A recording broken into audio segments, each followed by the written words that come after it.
ګرانو کتونکو السلام علیکم.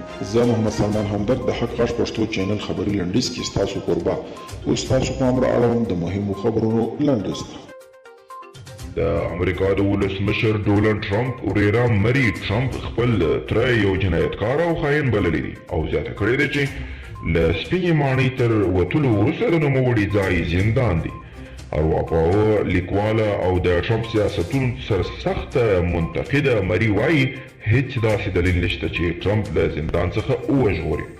د طالبانو د قطر دفتر ویان ډاکټر نایم په خپره کړو ټویټ پیغامونو کې ویلي چې تېره ورځ تر غرمې وروسته د دواړو لورو ترمنځ پر اجنډا بحثونه وشوي.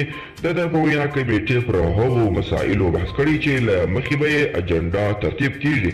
افغان پلاوي هم وایي چې د اجنډا پر ترتیب بحث پیل شوی دی. د افغانستان د حکومت مرکزي پلاوي غړی نادر نادري وایي چې پرون شنبه په دوحه کې د پلاویو ګډې کمیټې د سولې مذاکراتو د اجنډا د ترتیب لپاره لومړنۍ غونډه جوړه کړه. د هغه په وینا ټاکل شوې ده چې نن یکشنبې ته به دغه ګډه کمیټه یوه بله غونډه هم ولري.